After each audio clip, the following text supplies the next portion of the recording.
Bonjour à tous, c'est Thomas de Ludovox.fr, bienvenue dans ce Ludo Chrono. Aujourd'hui, je vais vous parler de Ginkgopolis. Ginkgopolis, c'est un jeu pour 1 à 5 joueurs qui peut se jouer à partir de 10 ans et pour des parties d'environ 45 minutes.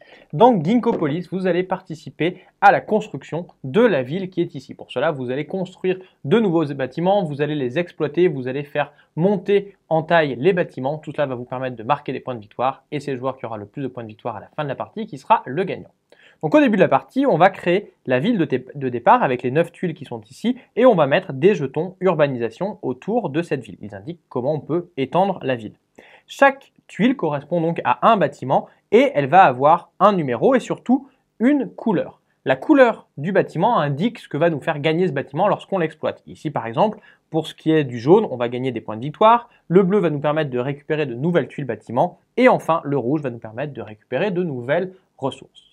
Chaque joueur va recevoir 3 personnages. Ce sera soit 3 personnages imposés pour les débuts de partie, soit des personnages que l'on va drafter. Ces personnages, ils vont nous donner des ressources et des bonus de début de partie et ils vont également nous donner des bonus permanents que l'on pourra exploiter pendant la partie. On y reviendra un peu plus tard.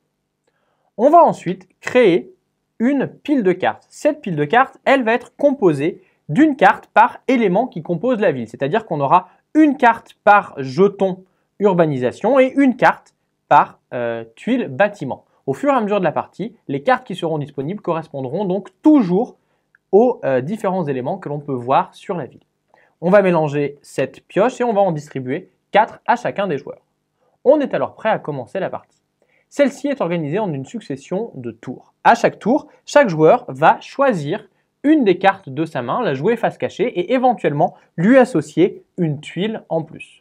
Quand tout le monde a choisi, on révèle ce qui était face cachée et chaque joueur va faire les actions qui correspondent. Quand ces actions ont été faites, on va passer nos cartes aux joueurs à notre gauche.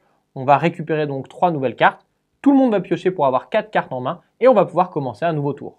On enchaîne ainsi jusqu'à ce que la fin de partie soit déclenchée.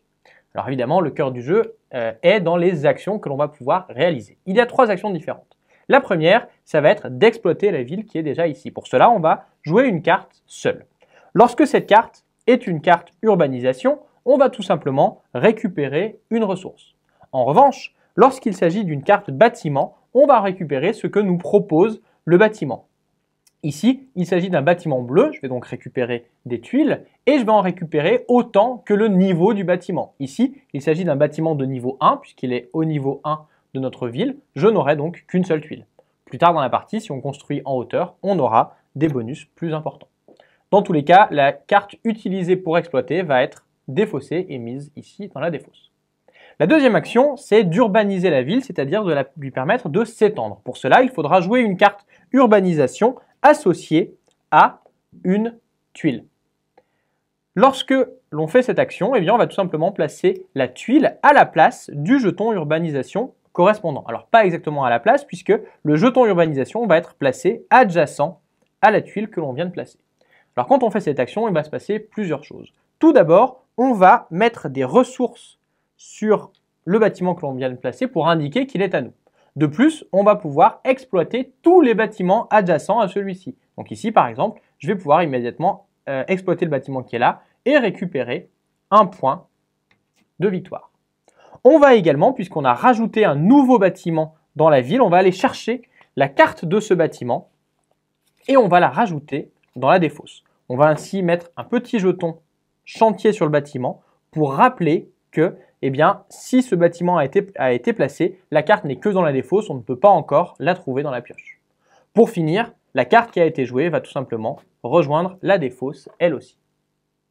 Enfin, la dernière action que l'on va pouvoir faire, c'est une action qui va nous permettre de construire en hauteur. Cette fois, il va nous falloir jouer une carte bâtiment qui va être associée à une tuile.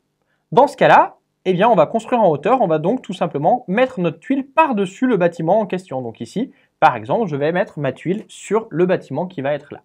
Là aussi, pour indiquer que le bâtiment est à nous, on va mettre 2 ressources pour indiquer qu'il est à nous. Mais attention, ici, j'ai changé la couleur du bâtiment et il va donc me falloir défausser des tuiles. De plus, si jamais on a mis un bâtiment d'un numéro inférieur à celui qu'on a recouvert, il va nous falloir payer la différence en points de victoire. Là aussi, Le bâtiment vient d'être construit, on va donc mettre un petit symbole en construction et on va rajouter sa carte dans la défausse. Mais cette fois, la carte que l'on a jouée, comme elle est recouverte, qu'elle ne sera plus disponible, au lieu d'aller dans la défausse, eh bien, elle va aller devant nous et elle va nous donner des bonus permanents. Comme je vous l'ai dit, nos personnages en début de partie nous donnent des bonus permanents et les bâtiments que l'on a écrasés vont également nous en donner. Ces bonus permanents, ils vont s'activer à chaque fois qu'on fait l'action correspondante. Ici, par exemple, j'ai un bonus à chaque fois que je vais construire en hauteur, je vais récupérer un point de victoire et une ressource. À chaque fois que je vais exploiter, je vais récupérer une tuile et également une ressource.